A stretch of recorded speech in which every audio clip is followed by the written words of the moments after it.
saat ini semua. Sebelum kita mendengarkan kebenaran firman Tuhan, alangkah baiknya saya secara pribadi memperkenalkan diri, meskipun ada sebagian yang sudah mengenal saya, tapi mungkin ada sebagian yang belum mengenal saya ya. Jadi nama saya Eskil dan Dikon. Saya kuliah di STT Tribakti semester 7. Kalau orang baru pertama kali melihat saya, mungkin dia tahu kalau saya ini orang dari Maluku, NTT atau bagian timur sana. Tapi saya yang sebenarnya orang Sulawesi Tengah. Itu sekilas perkenalan dari saya. Mari kita sama-sama membuka Alkitab kita dalam 1 Petrus. Jadi perjanjian baru. 1 Petrus pasal 5. 1 Petrus pasal 5 ayatnya yang ke-7. Yang sudah mendapatkannya katakan amin. Amin. 1 Petrus pasal 5 ayatnya yang ke-7. Satu ayat saja. Baik. Kalau sudah mendapatkannya, saya akan bacakan untuk kita semua. 1 Petrus pasal 5 ayatnya yang ke-7. Firman Tuhan berkata sebagai berikut. Di atas perikop, gembalakanlah kawanan domba Allah. Ayat yang ke-7. Serahkanlah segala kekhawatiranmu kepadanya, sebab ia yang memelihara kamu. Sekali lagi, serahkanlah segala kekhawatiranmu kepadanya, sebab ia yang memelihara kamu. Kita bersyukur di pagi hari ini, Tuhan senantiasa menjaga hidup kita, hingga pada saat di pagi hari ini, kita boleh bersama-sama bertatap muka lewat Zoom untuk melaksanakan doa atau persekutuan bersama di World Light Generation. Dan kita boleh sama-sama mendengarkan firman Tuhan. 1 Petrus pasal 5 ayatnya yang ke-7. Jadi ini surat pertama yang ditulis oleh Rasul Petrus, murid Tuhan Yesus. Surat pertama yaitu 1 Petrus. Dan Petrus ini dibantu oleh Silwanus untuk menulis surat 1 Petrus ini. Dan Petrus menulis surat ini tujuannya kepada orang-orang pendatang atau orang-orang perantau. Jadi kita bisa lihat dalam 1 Petrus pasal 1. Dikatakan dari Petrus, Rasul Yesus Kristus, kepada orang-orang pendatang. Jadi orang-orang pendatang atau orang-orang perantau. Jadi Rasul Petrus menyampaikan atau menuliskan surat ini bukan orang-orang yang mungkin di kampungnya sendiri atau di tempat kelahirannya sendiri. Tapi dia adalah orang-orang pendatang atau perantau. Mungkin kita sebagian di tempat ini, di Zoom ini, sebagian besar mungkin kita adalah orang-orang perantau. Bukan di tempat kelahiran kita. Tapi mari kita yakin dan percaya Tuhan pasti bersama dengan kita. Jadi orang-orang perantau. Dan di pasal kelima ini Petrus menasihatkan kepada para penatua agar mereka menggembalakan kawanan domba Allah atau jemaat-jemaat Tuhan, umat Tuhan. Dan saya mengambil di ayat yang ke-7. Itu serahkanlah segala kekhawatiranmu kepadanya. Tentunya kalau orang-orang perantau atau pendatang,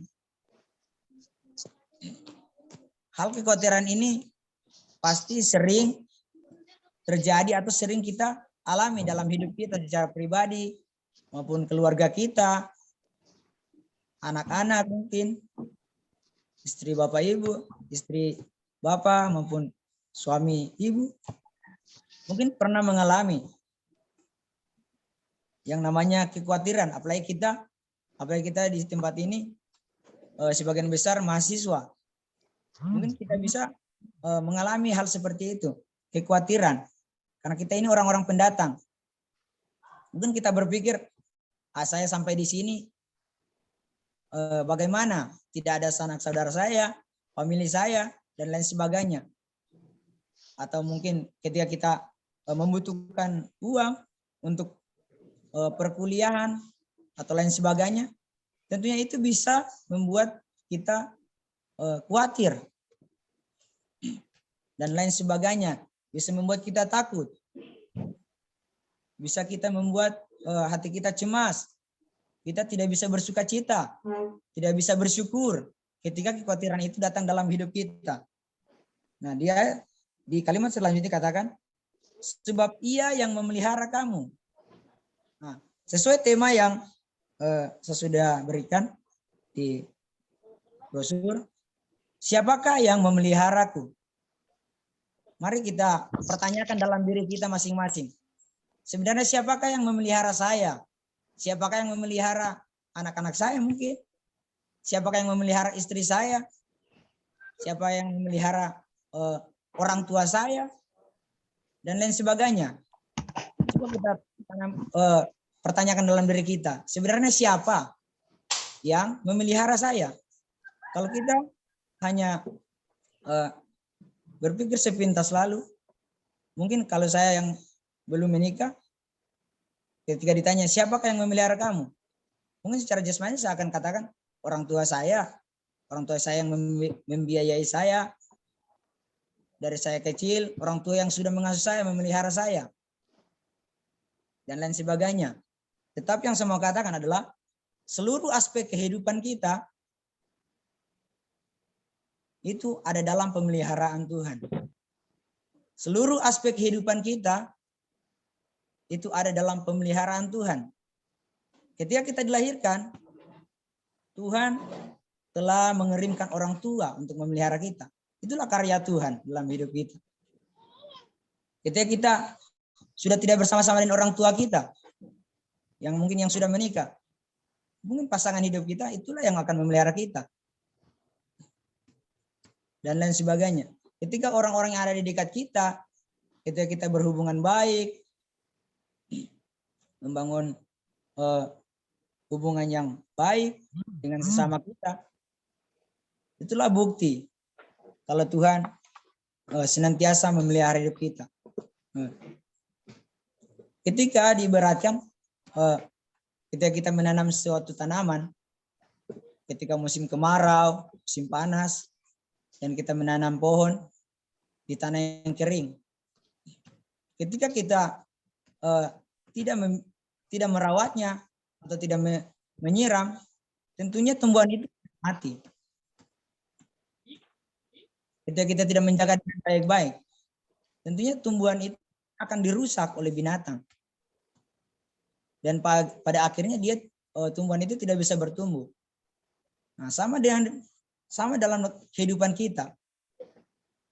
Ketika kita hanya mau berdiri sendiri, kita tidak mengenal siapa yang memelihara kita, tidak mau berserah diri kepada pemelihara kita, tentunya kita akan mati. Kita akan dirusak oleh hal-hal yang tidak baik. Jadi mati bukan secara jasmani, tapi kerohanian kita. Jiwa kita jauh dari sang pemelihara ini. Sang pemelihara yang senantiasa memelihara hidup kita. Jadi yang memelihara hidup kita adalah Tuhan. Tuhan yang senantiasa memelihara hidup kita. Dalam sepanjang kita menjalani kehidupan kita. Tuhan yang senantiasa menjaga hidup kita. Meskipun kita jauh dari orang tua, kita jauh dari orang-orang yang kita sayangi, jauh dari istri, jauh dari suami, jauh dari anak, percayalah, Tuhan bersama-sama saya dan Bapak Ibu dan saudara-saudara. Tuhan yang memelihara kita. Makanya di sini katakan, serahkanlah segala kekhawatiranmu. Serahkanlah segala kekhawatiranmu. Jadi ketika kita sudah mengenal siapa yang memelihara kita, untuk apa kita khawatir? Untuk apa kita cemas? Untuk apa kita takut? Meskipun ketakutan, kecemasan, atau kekhawatiran itu kita punya tendensi atau bisa kita merasakan atau mengalami. Tetapi apa yang Alkitab katakan? Kuasailah dirimu. Kita harus senantiasa menguasai diri. Menjaga diri kita. Makanya kita serahkan kepada Tuhan. Kalau kita hanya mengandalkan diri kita sendiri, ya kita tidak mampu. Saya hidup sampai saat ini semua karena kekuatan saya sendiri. Saya bisa menyelesaikan masalah karena saya sendiri. Saya bisa sukses dalam perkuliahan atau dalam bisnis dan lain sebagainya karena saya. Itu yang sebenarnya ketika kita menyombongkan diri kita, itu sebenarnya kita sedang khawatir. Kita takut dijatuhkan, kita takut direndahkan. Tetapi Pak Petrus menyampaikan firman Tuhan ini kepada orang-orang pendatang maupun kita semua yang ada pada saat ini, yang melalui ibadah virtual Zoom. Serahkanlah segala kekhawatiranmu. Serahkanlah segala kekhawatiranmu kepadanya, sebab Ia yang memelihara saya, Bapak, Ibu, dan saudara-saudara sekalian. Hanya Tuhan yang bisa dan sanggup memelihara hidup kita. Orang tua kita belum tentu mereka bisa memelihara kita, memelihara jiwa kita. Tidak bisa. Atau kita sebagai orang tua mungkin tidak bisa memelihara jiwa anak kita. Tidak akan bisa. Ketika kita berjauhan, kita tidak bisa merawat mereka. Tetapi ketika kita berada dimanapun, kita harus senantiasa menyerahkan seluruh kehidupan kita secara pribadi. Ketika kita mungkin kita rasa takut, khawatir dan lain sebagainya, jangan lari ke tempat lain, jangan cari dukun atau lain sebagainya, orang pintar. Tapi serahkanlah kepada Sang Pemelihara. Pemelihara jiwa kita, pemelihara hati kita, yaitu Tuhan. Maka saya akan percaya ketika kekhawatiran kita, segala pergumulan kita, masalah kita, ketika kita bawa, kita serahkan kepada Tuhan, maka Tuhan akan memberikan kekuatan kepada kita. Meskipun ketika kita mendapatkan suatu masalah, tidak seperti mie instan, dimasak hanya berapa menit langsung selesai. Jadi masalah ketika kita mendapat masalah hari ini, tidak selesai 5 menit. Dia mungkin bertahap. Tetapi yang intinya ketika kita menyerahkan segala persoalan kita, kekhawatiran kita, maka Tuhan akan memberikan hal-hal yang tak terselami. Sehingga kita dalam diri kita, ketika kita sudah menyerahkan setiap pergumulan kita, maka akan timbul ucapan syukur, sukacita yang mendalam kepada Tuhan. Meskipun mungkin pergumulan kita belum terlaksana. Tetapi ketika kita mau benar-benar mengenal siapa pemelihara kita, atau siapa yang terus menjaga hidup kita siang dan malam, yang terus memberikan kita kesehatan, kesempatan untuk menikmati setiap karya Tuhan di sepanjang kehidupan kita, diberikan umur panjang, semua adalah kuasa Allah atau otoritas Allah yang senantiasa hadir dalam hidup kita. Untuk itu, ketika kita mau mengenal Tuhan secara pribadi, atau kita memperkenalkan kepada orang-orang yang belum mengenal Tuhan, mari kita sama-sama, saya, Bapak Ibu, saudara-saudara sekalian, menyerahkan setiap kekhawatiran yang melanda hidup kita. Karena kekhawatiran ini sangat berbahaya dalam kehidupan kita sebagai orang percaya.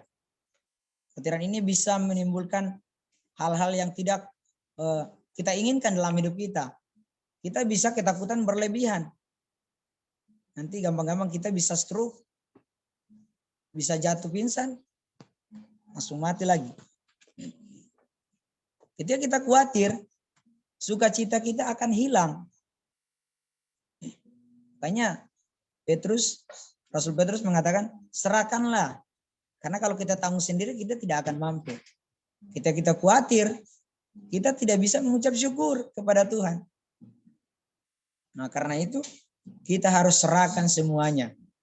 Seluruh aspek kehidupan kita, orang-orang yang kita kasihi, orang tua kita, anak-anak mungkin, anak-anak kita, saudara-saudara kita serahkan kepada Tuhan. Kita serahkan. Karena kita juga tidak bisa memelihara hidup mereka. Hanya Tuhan yang memelihara hidup saya, yaitu Bapak Ibu, saudara-saudara yang ada di persekutuan Zoom ini. Untuk itu, kita senantiasa terus berjuang. Karena kalau kita hanya mengatakan proses, kita hanya berdiri di tempat saja. Tetapi ketika kita mau berjuang, berarti ada usaha kita untuk membangun hubungan kita dengan Sang Pemelihara, yaitu Tuhan Yesus Kristus. Itu mari kita semakin hari semakin membangun hubungan kita dengan Tuhan. Pertobatan kita bangun setiap hari, bertobat setiap hari. Dan ketika kita sudah lahir baru, sudah dibaptis, cukup. Yang penting saya sudah lahir baru. Tetapi pertobatan itu harus dibangun setiap hari. Karena kita tidak bisa luput dari kesalahan. Makanya pertobatan itu harus dibangun setiap hari. Kita harus senantiasa meminta pengampunan kepada Tuhan. Meminta pengampunan kepada pemelihara kita. Yang terus menjaga hidup kita. Terus menjaga jiwa kita. Selama kita hidup, kita akan terus dijaga oleh Tuhan. Nah, sesuatu yang dijaga atau sesuatu yang dipelihara, tentunya itu ada nilainya atau berharga. Jadi, mari kita sama-sama tanamkan dalam diri kita. Ketika kita masih hidup, berarti kita berharga di mata Tuhan. Amin. Ketika kita masih menjalani kehidupan kita, masih diberikan napas, masih diberikan kesempatan untuk bekerja, masih diberikan kesempatan untuk kuliah, untuk mengajar, dan lain sebagainya. Berarti kita berharga di mata Tuhan. Karena kita adalah orang-orang yang percaya kepada Tuhan, pasti Tuhan juga akan memberikan hal-hal yang tidak terselam yang dapat kita pikirkan. Itu mari saya, Bapak Ibu, saudara-saudara sekalian, kita sama-sama berusaha, berjuang, bertekad untuk terus membangun atau mengenal lebih dekat lagi Sang Pemelihara jiwa kita. Biarlah firman Tuhan ini dapat menguatkan kita setiap kehidupan kita dalam kita menjalani hari-hari kita yang mungkin di tengah-tengah situasi pandemi COVID-19 ini. Serahkanlah segala kekhawatiran kita kepada Tuhan. Yang masih mungkin kekurangan dana, kita serahkan semuanya. Apapun yang kita gumuli, kita serahkan kepada Tuhan. Karena hanya Tuhan yang sanggup memelihara dan menolong kita. Tuhan Yesus memberkati. Mari kita berdoa. Kami bersyukur Tuhan buat setiap karya-Mu yang Kau terus nyatakan dalam sepanjang kehidupan kami. Terima kasih buat firman-Mu yang telah mendasari hidup kami, telah mendasari persekutuan kami di ibadah persekutuan World Life Generation. Biarlah firman Tuhan ini menjadi rema dan pedoman dalam hidup kami. Agar kami semakin hari semakin berjuang untuk mengenal Engkau terus-menerus di sepanjang kehidupan kami. Terima kasih Bapa, dalam nama Yesus kami telah berdoa dan bersyukur. Amin. Persilakan kepada host.